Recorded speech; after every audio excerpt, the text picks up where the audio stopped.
नमस्कार दोस्तों, मेरा नाम है राहुल बंसल और आज के इस वीडियो में हम बात करने वाले हैं इंडिया बुल्स हाउसिंग फाइनेंस के बारे में। 4 साल पहले 2018 में इंडिया बुल्स के शेयर्स 1200 रुपए पर ट्रेड कर रहे थे और आज की तारीख में इस कंपनी के शेयर्स 145 रुपए पर ट्रेड कर रहे हैं।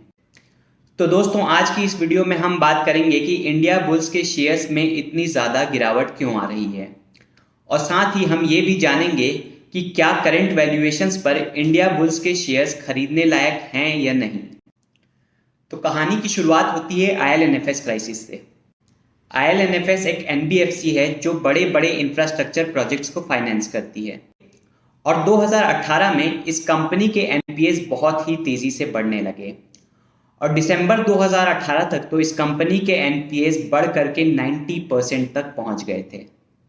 तो जब आईएलएनएफएस क्राइसिस की शुरुआत हुई उस समय मार्केट में ऐसी न्यूज आने लगी कि आईएलएनएफएस ने इंडिया बुल्स हाउसिंग फाइनेंस से भी बहुत सारा लोन लिया हुआ है और क्योंकि अब आईएलएनएफएस इस पोजीशन में है नहीं कि वो अपने किसी भी लोन को रीपे कर पाए, इस वजह से सबको लग रहा था कि इंडिया बुल्स के एनपीएस भी बहुत ज़्यादा बढ़ सकते हैं।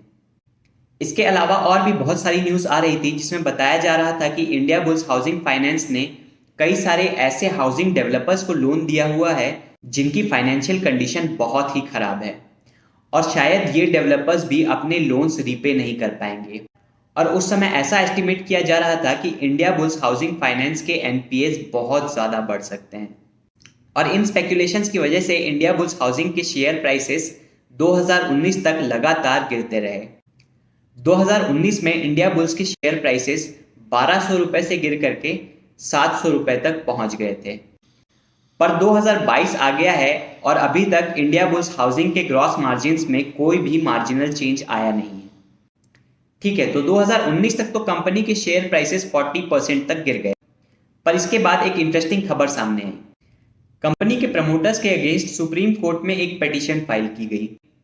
कंप्लेंट ये थी कि इंडिया बुल्स के प्रमोटर्स ने कंपनी के फंड्स में से 98,000 करोड़ रुपए इल्लीगल तरीकों से कुछ फर्जी कंपनीज को ट्रांसफर किया गया है। इस खबर से मार्केट में पैनिक फैल गया और कंपनी के शेयर प्राइसेस 700 रुपए से गिर करके 400 रुपए पर आ गए। पर ये एलिगेशंस काफ़ी अपसर्ड थे क्योंकि कंपनी के पूरी हिस्ट्री में उनके पास कभी भी इतने फंड्स थे ही नहीं कि वो किसी को भी इतना बड़ा लोन इशू कर पाए और इस बेसिस पर सुप्रीम कोर्ट ने भी इस पिटीशन को डिसमिस कर दिया। इसके बाद सितंबर 2019 में सिटीजन्स विसल ब्लोअर फोरम नाम के एक एनजीओ ने दिल्ली हाई कोर्ट में एक और पिटीशन फाइल की। इस पिटीशन में इंडिया बुल्स के प्रमोटर्स के अगेंस्ट ये एलिगेशन लगाया गया कि प्रमोटर्स ने कुछ फर्जी कंपनीज क्रिएट करके इंडिया बुल्स हाउसिंग के फंड्स में से लगभग 9,000 करोड़ रुपए के लोन्स इन फर्जी कंपनीज को ट्रांसफर किए हैं। सिटीजन्स विसल ब्लोअर फोरम ने काफ़ी डिटेल्ड पिटीशन फाइल की थी। अपने इस पिटीशन में उन्होंने बताया कि इंडिया बुल्स हाउसिंग ने पहले 5 बड़ी कंपनीज को 9,000 करोड़ रुपए के लोन्स प्रोवाइड किए। जिन 5 कंपनीज को लोन दिए गए थे उनके नाम हैं अमेरिकॉर्प ग्रुप, अनिल अंबानी की रिलायंस ग्रुप, डीएलएफ ग्रुप, वाटिका ग्रुप और चौड़िया ग्रुप। इन 5 कंपनीज को कितना कितना लोन मिला वो आप इस टेबल में देख सकते हैं। ठीक है, तो प्रमोटर्स के अगेंस्ट एलिगेशन ये था कि उन्होंने इन 5 कंपनीज के साथ मिल करके बहुत सारी शेल कंपनीज क्रिएट की और इन शेल कंपनीज के जरिए बहुत ही कॉम्प्लिकेटेड ट्रांजैक्शंस के थ्रू प्रमोटर्स ने काफ़ी सारे फंड्स अपने पास पहुंचा दिए। इस पिटीशन के बेसिस पर दिल्ली हाई कोर्ट ने इंडिया बुल्स हाउसिंग के अगेंस्ट इन्वेस्टिगेशन स्टार्ट कर दी और इसके बाद तो मार्केट में पैनिक का कोई हिसाब ही नहीं रहा। इंडिया बुल्स हाउसिंग के शेयर प्राइसेस 400 रुपए से गिर करके सीधा 200 रुपए पर पहुंच गए। फिर 2019 में मिनिस्ट्री ऑफ कॉर्पोरेट अफेयर्स ने अपनी इन्वेस्टिगेशन के बाद कोर्ट को बताया कि रिलायंस ग्रुप, डीएलएफ ग्रुप और अमेरिकॉर्प ने इंडिया बुल्स से लिया हुआ सारा लोन रीपे कर दिया है। इसके अलावा एमसीए ने अपनी रिपोर्ट में ये भी बताया कि वाटिका ग्रुप और चौड़िया ग्रुप के लोन अकाउंट्स में कोई भी इरेगुलरिटीज नहीं पाई गई हैं। इसके बाद फरवरी 2020 में आरबीआई ने भी दिल्ली हाई कोर्ट को एक एफिडेविट सबमिट किया।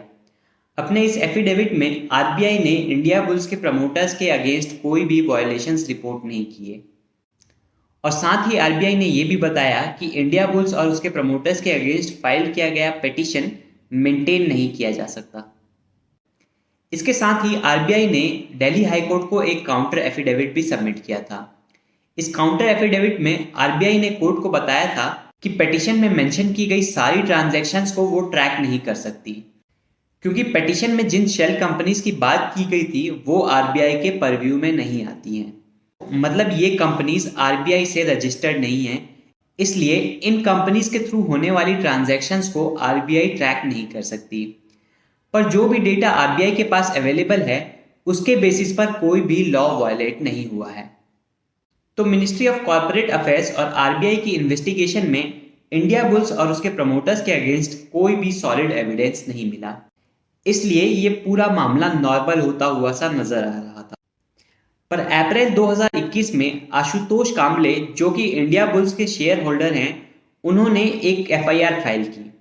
अपनी इस एफआईआर में उन्होंने कंपनी के मैनेजमेंट और प्रमोटर्स को अक्यूज किया कि उनकी मिसकॉन्डक्ट की वजह से उनके शेयर्स डिवैल्यूएट हो रहे हैं, जिसकी वजह से इन्हें काफी ज्यादा लॉस उठाना पड़ रहा है। और कांबले जी की इस कंप्लेंट के बेसिस पर एक और इन्वेस्टिगेशन स्टार्ट हो गई। पर बॉम्बे हाई कोर्ट को कांबले जी की इस कंप्लेंट में कोई खास सच्चाई दिखाई नहीं दी और इसलिए इन्वेस्टिगेशन पर स्टे लगा दिया गया। अभी कुछ हफ्तों पहले 22 फरवरी को इन्फोर्समेंट डायरेक्टरेट ने जो इंडिया बुल्स के ऑफिस में रेड की थी वो इसी कंप्लेंट के बेसिस पर हुई थी। इन्फोर्समेंट डायरेक्टरेट की इस रेड के बाद मार्केट में फिर से पैनिक फैल गया और इंडिया बुल्स के शेयर्स वापस से गिरना स्टार्ट हो गए। तो ये थी इंडिया बुल्स के पिछले 4 सालों की जर्नी। चलिए अब कंपनी के फाइनेंशियल्स को देख लेते हैं। पिछले 4 सालों में कंपनी ने अपनी टोटल बोरोविंग्स को लगभग 50% तक रिड्यूस कर दिया है। 2018 में कंपनी की टोटल बोरोविंग्स 1,10,000 करोड़ रुपए की हुआ करती थी और दिसंबर 2021 में कंपनी की टोटल बोरोविंग्स लगभग 55,000 करोड़ की थी। अगर डेब्ट टू इक्विटी की बात करें तो 2018 में इंडिया बुल्स हाउसिंग का डेब्ट टू इक्विटी रेशियो 7.8 का था और दिसंबर 2021 में कंपनी का डेब्ट टू इक्विटी रेशियो 2.8 के आसपास आ गया था। एक फाइनेंस कंपनी के लिए 2.8 एक बहुत ही अच्छा डेब्ट टू इक्विटी रेशियो होता है। अगर आप एचडीएफसी का डेब्ट टू इक्विटी रेशियो देखेंगे तो वो भी 2.8 के आसपास ही है।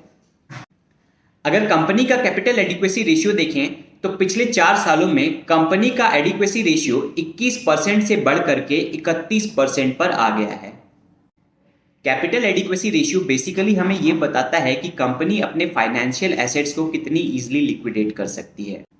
कैपिटल एडिक्वेसी रेशियो जितना ज्यादा होगा कंपनी उतनी ही आसानी से अपने एसेट्स को लिक्विडेट कर पाएगी। 31% एक बहुत ही अच्छा एडिक्वेसी रेशियो है। इससे हमें यह पता चलता है कि अगर कल को इकोनॉमिक कंडीशंस बहुत खराब हो जाती हैं और कंपनी को किसी एडवर्स सिचुएशन से डील करना पड़ जाए तो कंपनी उस सिचुएशन से काफी आसानी से डील कर सकती है। अगर आप दूसरी फाइनेंस कंपनीज के साथ कंपेयर करेंगे तो आप पाएंगे कि बहुत कम ही ऐसी फाइनेंस कंपनीज हैं जिनका कैपिटल एडिक्वेसी रेशियो इतना हाई है। इनफैक्ट एचडीएफसी का कैपिटल एडिक्वेसी रेशियो भी 23% के आसपास ही है। तो कैपिटल एडिक्वेसी रेशियो के बेसिस पर तो हम ये कह सकते हैं कि India bulls housing near term में किसी भी लिक्विडिटी क्राइसिस में नहीं फंसने वाली है। तो चलिए कंपनी के एसेट्स अंडर मैनेजमेंट को देख लेते हैं। जैसा कि आप देख सकते हैं कंपनी के एसेट्स अंडर मैनेजमेंट लगातार कम होते जा रहे हैं। 2018 में कंपनी के पास 1,22,000 करोड़ के एयूएम्स थे और अभी FY22 के दिसंबर क्वार्टर में कंपनी के टोटल एयूएम्स सिर्फ 74,000 करोड़ के थे। कंपनी के एयूएम्स लगातार कम इसलिए होते जा रहे हैं क्योंकि 2018 में कंपनी ने डिसाइड किया था कि वो अब रिटेल लोन्स पर ज्यादा फोकस करेगी और अपनी लोन बुक में से बिजनेस लोन का कॉम्पोजिशन वो कम करेगी।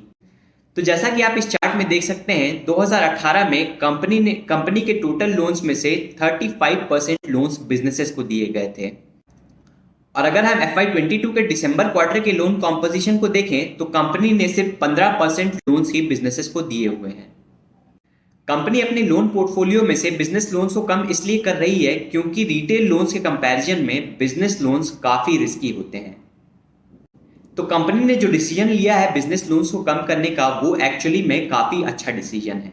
अगर कंपनी की लोन बुक्स में बिजनेस लोन का कॉम्पोजिशन बहुत कम हो जाएगा तो लॉन्ग रन में कंपनी की रिस्क प्रोफाइल काफी ज्यादा इंप्रूव हो जाएगी।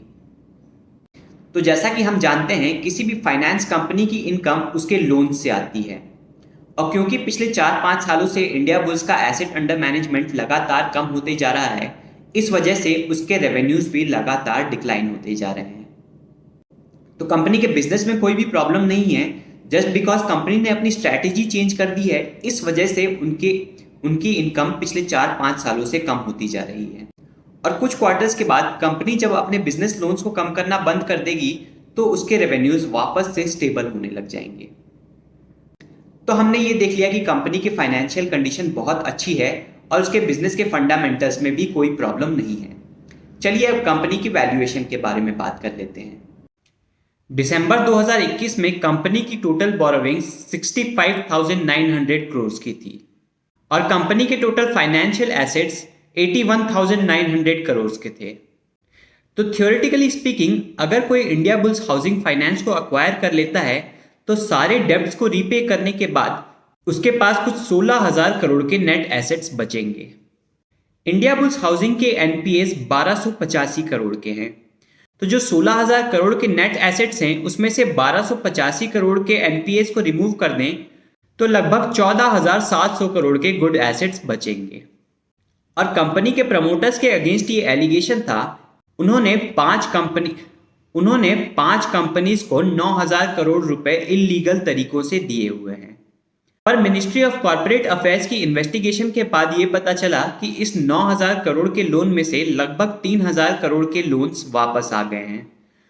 तो अगर हम कंपनी के प्रमोटर्स और मैनेजमेंट के अगेंस्ट लगाए गए एलिगेशन को सच भी मान लें तो भी सिर्फ 6,000 करोड़ के लोन्स ही ऐसे हैं जो कि डाउटफुल हैं।